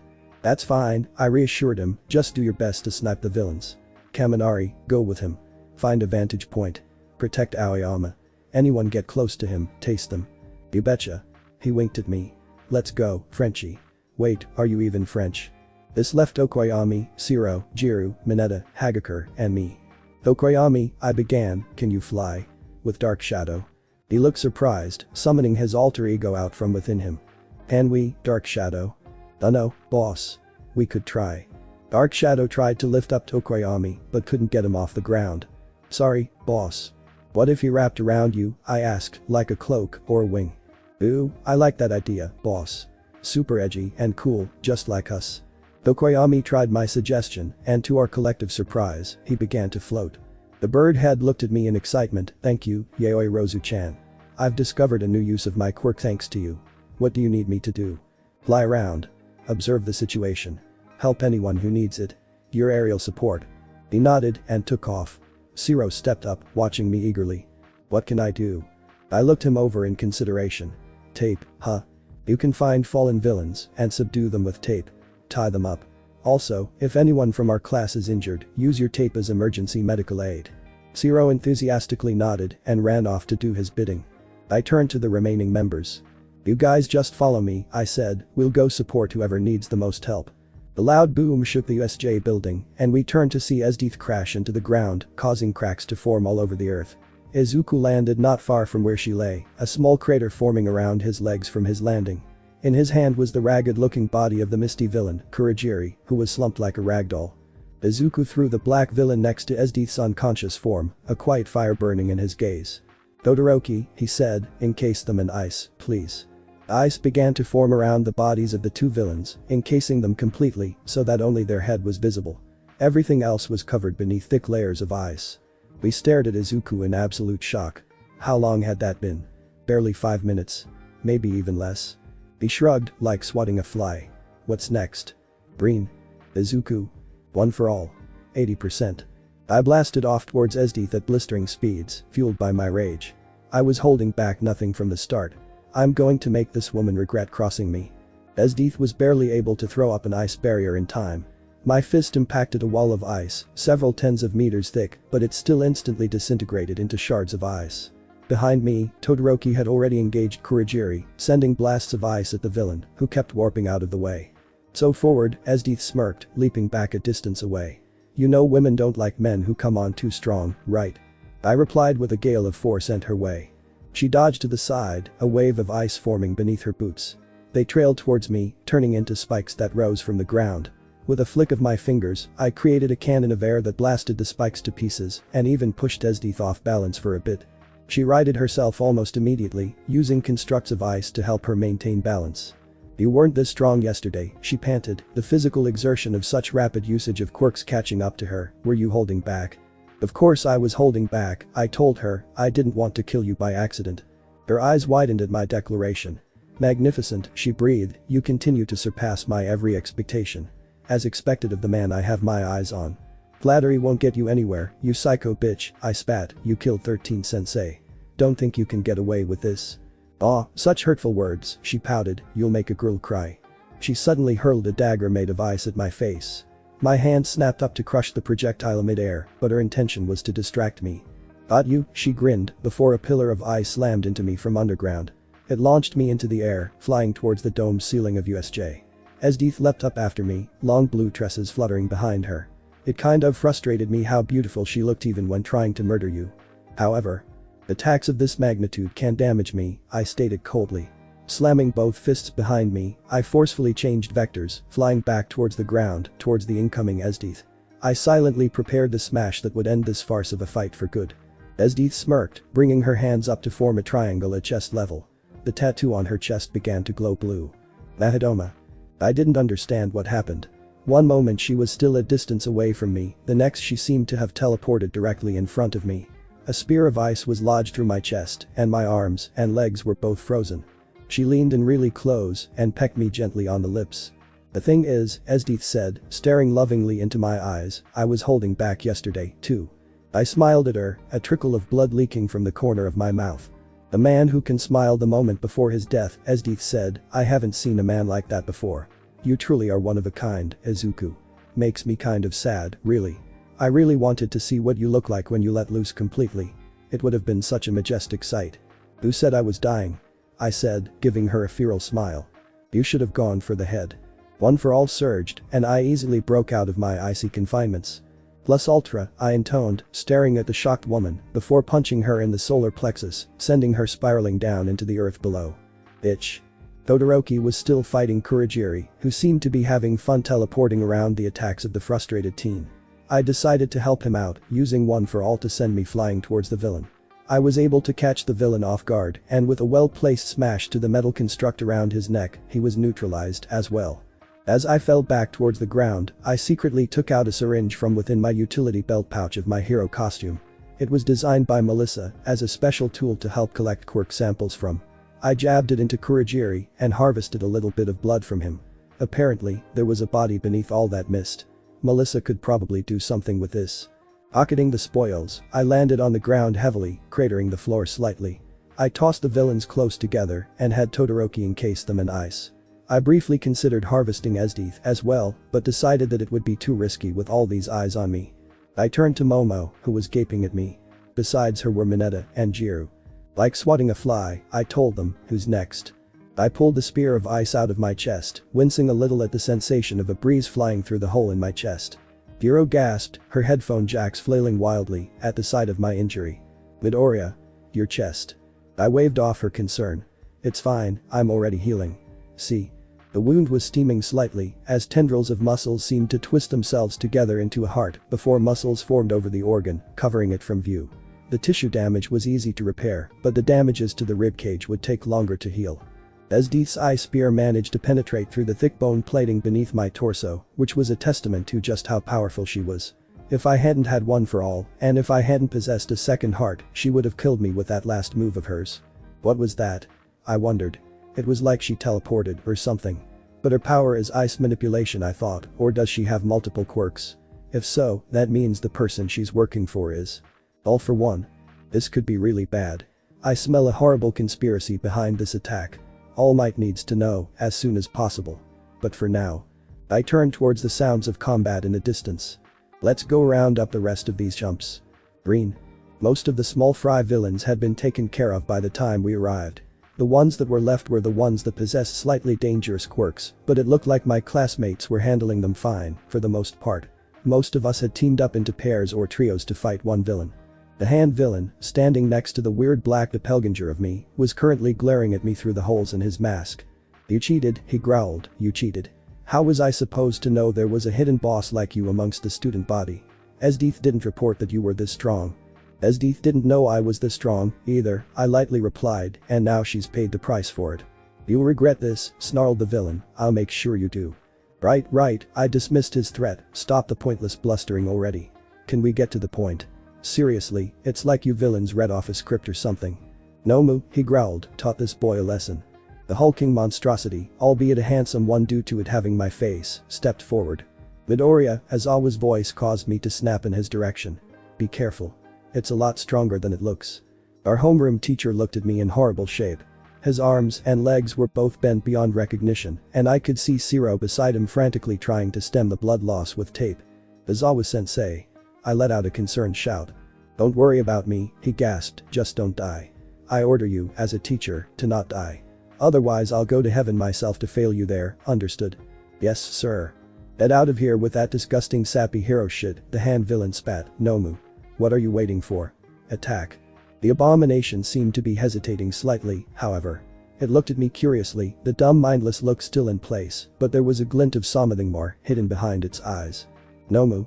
The third command rang out sharply.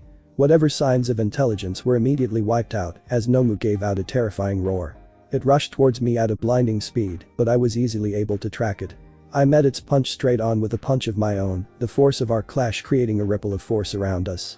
The muscles on Nomu's arm rippled a bit, but surprisingly it wasn't forced back. "What? That was a 50% punch." Surprised. Came the voice of the hand villain. "Nomu here was engineered specifically to combat someone like All Might. Not only does it possess super strength quirk, as well as a super regeneration quirk, it also has the ability of shock absorption. His genetic makeup was bioengineered using DNA harvested from you, Izuku Midoriya." I had already suspected on some level, but hearing it confirmed still gave me a shock. "How were you able to get my DNA?" I demanded. The villain laughed. "It was all too easy. So many samples of you have been harvested over the 10-year period you were under research that I'm surprised more villains haven't stolen them yet. Your DNA is quite the precious commodity, actually.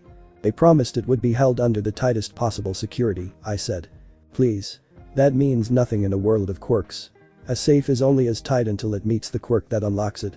Nomu roared in confrontation, lashing out with a punch that sent me staggering back a few steps. Nomu is a killing machine, able to tank blows from the likes of All Might. "Nomu, why don't you show your father," he said that last part mockingly, "how you shatter his skull, Let him try." Nomu and I began to trade blows at blistering speeds, the speed and force of our blows pushing back everyone around us. Tempest-like winds buffeted the surroundings as our fists began to blur from the speed. "You said his quirk was shock absorption, not nullification. That means there's a limit to what it can handle. I just have to punch it at a force beyond what it can absorb." Slowly, the Nomu began to be forced back. First it dropped to one knee, then to both knees, until eventually I broke through its guard and began to pummel it into the ground. It tried to regenerate its wounds, but I knew my body well. I knew every weakness it had. I shattered the bones in its arms first, then its legs, then the spine. Blood and gore spattered all over my costume, but I didn't let up. I knew that what I had to do was to exhaust Nomu's regenerative powers, which most likely drew on its stamina. Finally, it seemed like I hit the breaking point as Nomu kind of just powered down. The light in its eyes dimmed slightly and it slumped in defeat. I could tell it was still alive, although barely. The hand villain's eyes were alight with fury, but at the same time, I could tell his gaze held fear in them. You may have won this battle, he growled, but we'll see who wins the war. It's definitely not going to be you, I said, because I'm definitely bringing you in after this. Give up, you're outgunned and outnumbered. Yes, he said, that is true. But, you're forgetting one thing. Kurogiri. The black mist emerged behind him as Kurogiri dragged his damaged body through the gate. Esdeath, holding herself up with a crutch made of ice, was beside him. Get us out of here, snapped the hand villain. No. I gasped, but it was too late. My fingers were inches away from the portal before it closed up. I was left with these haunting words. I'll carve the name Tamura Shigaraki into your soul, I swear it. Beware, Izuku Midoriya. My fingers wrapped around empty air. Shit. I cursed, they're gone. The USJ gates chose this time to open. I am here with the rest of the teachers. Fear no more, for A. Is it over already? All Might's booming voice rang out. A panting Iida stood, hands on both knees, drenched completely in sweat. I have to return, he wheezed, with the teachers. You're kind of late to the party, Jiro announced, we kind of already took care of everything. I discreetly harvested the blood of Nomu from my suit while everyone else brought Aizawa and 13 to emergency treatment. I wasn't too optimistic about the latter, but one could hope. Staring at the vial of blood in my hands, I could feel the beginnings of an idea churn in my head. Maybe. Green. As the teachers fussed over the other students, All Might walked over to me. He placed a hand on my shoulders, leading me off towards the side. I'm sorry for not being there, he apologized, heavily racked with guilt. I got caught up fighting Trapezius Traphead and ran out of time. Don't worry, I said, I handled it for you. No student was seriously hurt. Yes, good job. All Might, congratulations, you protected your friends magnificently. Can you tell me what happened? From the start. I reiterated the events of the villain attack, starting from Esdeath's betrayal all the way to Nomu, at the end. All Might frowned, it's worrying. From your description, it seems like there's a high chance that All for One might be behind this. And in Nomu it seems more questions are raised than answered with these clues. I nodded. Speaking of the Nomu I started, I have an idea. It's so crazy it might just actually work. I'm listening, young Midoriya. Not here, I shook my head, I'll find you later. Too many ears here. All Might nodded. Very well, he conceded, I shall await you in my office after school. Perfect.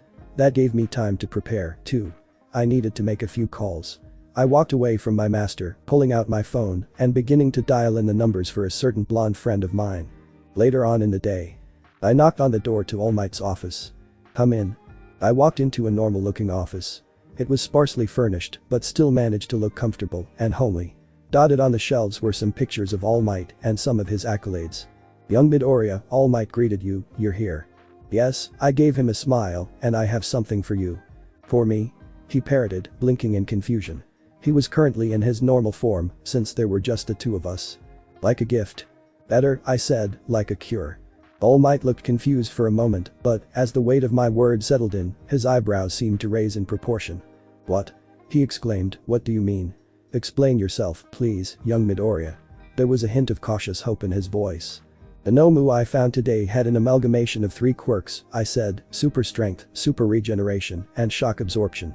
As you know, Melissa and I figured out months ago that One for All had the ability to stockpile quirks.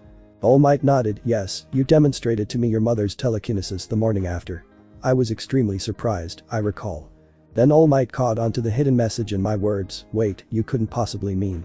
Well, you still have the members of One for All in you, I said, there's no reason to think that its function would differ in any way, just because the core of the quirk is no longer within you.